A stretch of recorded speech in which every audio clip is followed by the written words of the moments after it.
চালের পায়েস তো আপনারা সবাই খেয়েছেন, কিন্তু চিড়ে দিয়েও যে এইরকম অসাধারণ স্বাদের একটা পায়েস বানানো যায়, সেটা কি আপনারা কখনো ট্রাই করে দেখেছেন? যদি না করে থাকেন, তাহলে আমার এই রেসিপিটা ফলো করে বাড়িতে থাকা কয়েকটা উপকরণ দিয়ে ঝটপট কিন্তু বানিয়ে নিতে পারবেন এরকম দুর্দান্ত স্বাদের পায়েস। এটা খেতে এতটাই সুন্দর হয়, আপনারা কিন্তু বুঝতেই পারবেন না যে এটা চিড়ে দিয়ে বানানো হয়েছে। সবচেয়ে বড় কথা, এটা বানাতে কিন্তু একদম কম সময় লাগে, আর উপকরণও কিন্তু সামান্য কয়েকটা লাগে। তো আপনাদের যখনই এরকম পায়েস খেতে ইচ্ছা করবে বা আপনাদের ভগবানের জন্য ভোগ নিবেদন করতে ইচ্ছা করবে, তো আমার এই রেসিপিটা ফলো করে আপনারা কিন্তু এরকম ছটপট করে একটা সুন্দর পায়েসের রেসিপি আপনারা বাড়িতে বানিয়ে নিতে পারবেন। যাই হোক, আমি সাধনা, আর আপনারা রয়েছেন সাধনার সাথে সাধনার হেসেলে। আজকে আমার রেসিপি চিড়ের পায়েস। তাহলে চলুন তাড়াতাড়ি শুরু করা যাক। চিড়ের পায়েস বানানোর জন্য আমি এখানে নিয়ে নিচ্ছি 150 গ্রাম পরিমাণ মতো চিড়ে। এখানে আমি নিয়ে নিয়েছি মোটা চিড়ে বা থিক পোহা। বাজারে কিন্তু দু রকমের চিড়ে পাওয়া যায়, একটা একদম পাতলা, আর একটা কিন্তু এরকম ভোগের চিড়ে বা একটু মোটা ধরনের চিড়ে। এই মোটা ধরনের লম্বা যে চিড়েটা, সেটাই কিন্তু এখানে নিয়ে নিতে হবে, তাহলেই কিন্তু পায়েসটা খুব সুন্দর হবে। এখন চিড়েটা আমি ভালো করে কিন্তু ধুয়ে নেব। চিড়েতে প্রচুর ময়লা থাকে, তাই খুব ভালো করে চিড়েটা কিন্তু ধুয়ে নিতে হবে। দেখুন, আমি বেশ খানিকটা জল দিয়ে দিয়েছি। দেখুন কতটা ময়লা এর উপর থেকে দেখা যাচ্ছে। এবার খুব ভালো করে কিন্তু চিড়েটাকে ধুয়ে নেব। দেখুন, আমি জলটা ফেলে দিয়েছি। আরও একবার চিড়েটাকে কিন্তু আমি ধুয়ে নেব। যেহেতু এটা মোটা চিড়ে, তাই একবার দুবার বেশি করে ধুলেও কিন্তু কোনো সমস্যা হবে না। তাই এইভাবে ভালো করে পরিষ্কার হওয়া অবধি চিড়েটা আমি জল পাল্টে পাল্টে পরিষ্কার করে ধুয়ে নেব। দেখুন, একদম পরিষ্কার করে চিড়েটা আমি ধুয়ে নিয়েছি। তাও কিন্তু চিড়েটা এখনও আমার বেশ শক্তই আছে। এরকম মোটা চিড়ে বা থিক পোহা নিলে কিন্তু কোনো সমস্যা হবে না, তাই চিড়েটা খুব ভালো করে ধুয়ে নেওয়া অত্যন্ত দরকার। এবার এই চিড়েটাকে আমি একটা প্লেটে ভালো করে স্প্রেড করে দিচ্ছি, যাতে করে এর মধ্যে যে সামান্য জলটা রয়েছে সেটা চিড়েগুলো সব টেনে নিয়ে চিড়েটা একদম ঝরঝরে হয়ে যায়। দেখুন, এইভাবে আমি চিড়েটাকে 10 মিনিট মতো রেখে দেব। চিড়েটা ওদিকে ঝরঝরে হতে থাক। এবার আমি ওভেনে একটা কড়াই বসিয়ে দিয়েছি। কড়াইটা একটু গরম হয়ে এলে দিয়ে দিয়েছি 1 চামচ মতো ঘি। ঘিটা দিলে কিন্তু পায়েসের টেস্টটা এবং ফ্লেভারটা বেশ ভালো আসে। ঘিটা একটু গরম হয়ে এলে ফোড়নে দিয়ে দিচ্ছি 2টো তেজপাতা, 3-4টে এলাচ, আর এখানে দিয়ে দিচ্ছি 1 মুঠো মতো কিশমিশ আর 1 মুঠো মতো কাজু। কাজু, কিশমিশ, এলাচ সমস্ত কিছুকে খুব ভালো করে একটুখানি কিন্তু ভেজে নেব। লো ফ্লেমে খুব ভালো করে এগুলোকে একটু ড্রাই রোস্ট করে নিতে হবে। ওটা ড্রাই রোস্ট হতে থাকছে।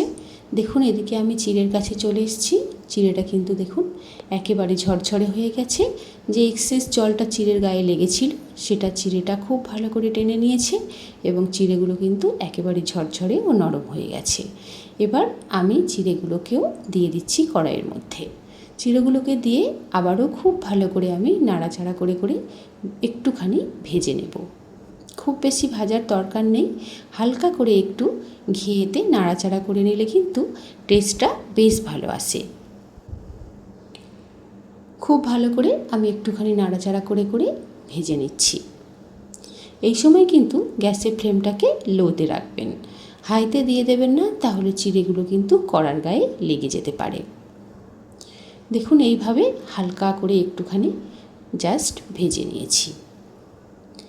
চিড়েটা ভেজে নেওয়ার পর সব কিছুকে একটা প্লেটে নামিয়ে রেখেছি। এবার আমি কড়াইতে দিয়ে দিচ্ছি 500 ml মতো তরল দুধ। এখানে আমি গরুর দুধই ব্যবহার করেছি। এবার দুধটাকে খুব ভালো করে জাল দিয়ে নেব। গ্যাসের ফ্লেমটাকে এবার আমি হাইতে দিয়ে দিয়েছি, যাতে করে তাড়াতাড়ি দুধটা ফুটে ওঠে। দেখুন, এইভাবে দুধটা একটু গরম হয়ে এলে আমি এর থেকে 2 চামচ মতো লিকুইড দুধ একটা পাত্রে তুলে নিচ্ছি। এখানে আমি আমুল স্প্রে একটুখানি 1 প্যাকেট মতো নিয়ে নিয়েছি। যে 10 টাকার আমুল স্প্রেগুলো পাওয়া যায় সেইটাই 1 প্যাকেট নিলে হবে। এবার এর মধ্যে আমি আমুল স্প্রে দুধটাকে দিয়ে বেশ ভালো করে নেড়ে নেব। আমুল স্প্রে দুধটাকে দিয়ে আমি ঘেঁটে নিয়েছি। এবার এদিকে দুধটা ফুটছে, তার মধ্যে আমি ওই যে আমুল স্প্রে মিশিয়ে নেওয়া দুধটা সেটাও দিয়ে দিলাম।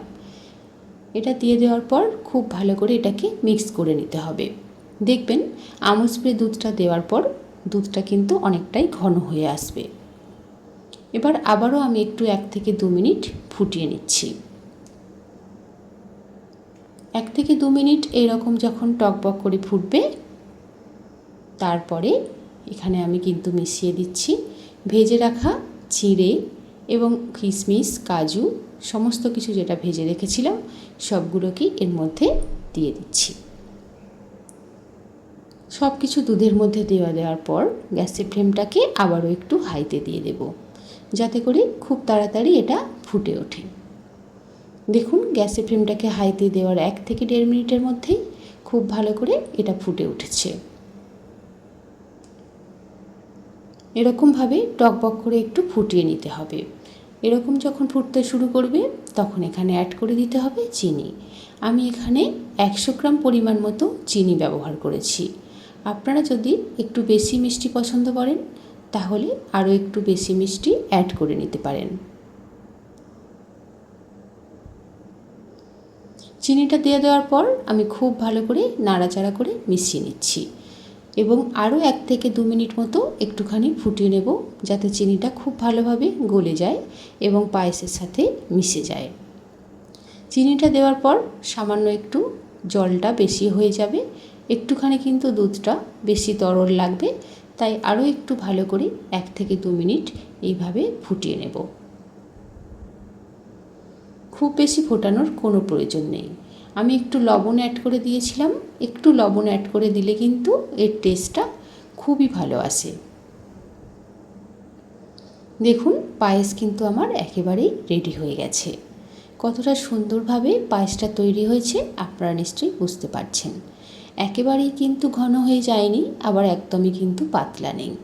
দেখুন চিড়েগুলো আমার একেবারেই নরম হয়ে গেছে এবং কতটা সুন্দরভাবে পায়েসটা তৈরি হয়ে গেছে আপনারা সেটা দেখতেই পাচ্ছেন। এবার আমি গ্যাসের ফ্লেমটাকে অফ করে দিয়েছি। দেখুন চিড়ের পায়েস কিন্তু আমার একেবারে রেডি। এবার আমি সার্ভ করার জন্য একটা বোল নিয়ে নিয়েছি, তাতে আমি পায়েসটাকে তুলে নিচ্ছি। দেখুন কতটা সুন্দরভাবে পায়েসটা তৈরি হয়েছে। পায়েসের থিকনেসটাও কিন্তু আপনারা লক্ষ্য করুন কতটা সুন্দর হয়েছে। এটা খেলে কিন্তু আপনাদের একেবারেই মনে হবে না যে এটা চাল দিয়ে বানানো হয়নি। সমস্ত পায়েসটা আমি এখানে তুলে নিয়েছি। এবার উপর থেকে আমি একটুখানি কিশমিশ এবং একটুখানি কাজু জাস্ট উপরে দিয়ে দিচ্ছি ডেকোরেশনের জন্য। দেখুন চিড়ের পায়েস কিন্তু আমার একেবারেই তৈরি হয়ে গেছে। তাহলে দেখলেন তো কতটা ঝটপট এবং কতটা কম সময়ে এবং সামান্য কটা উপকরণ দিয়ে এইরকম সুন্দর চিড়ের পায়েস কিন্তু বাড়িতেই বানিয়ে নিতে পারবেন। আপনাদের যখনই পায়েস খেতে মন চাইবে তখনই কিন্তু এরকম ঝটপট করে এই পায়েসটা বানিয়ে নিতে পারবেন। আর বাচ্চাদের টিফিনেও কিন্তু এটা বানিয়ে দিতে পারেন, তারাও কিন্তু বেশ মজা করে খাবে। আশা করছি রেসিপিটা আপনাদের খুবই ভালো লেগেছে। আপনারাও বাড়িতে এইভাবে ট্রাই করবেন এবং কেমন হয়েছে আমাকে কমেন্ট করে জানাবেন। যদি ভালো লেগে থাকে তাহলে একটা লাইক করে দেবেন। আর আপনি যদি আমার চ্যানেলে প্রথম হন তাহলে চ্যানেলটিকে সাবস্ক্রাইব করার অনুরোধ রইল এবং পাশে থাকা বেল বাটনটিকে অবশ্যই করে প্রেস করে দেবেন, যাতে এরকম নতুন নতুন রেসিপির নোটিফিকেশান সবার আগে আপনার কাছে পৌঁছে যায়। ধন্যবাদ এতক্ষণ আমার সাথে থাকার জন্য। দেখা হচ্ছে খুব তাড়াতাড়ি নতুন কোনো একটা রেসিপি নিয়ে।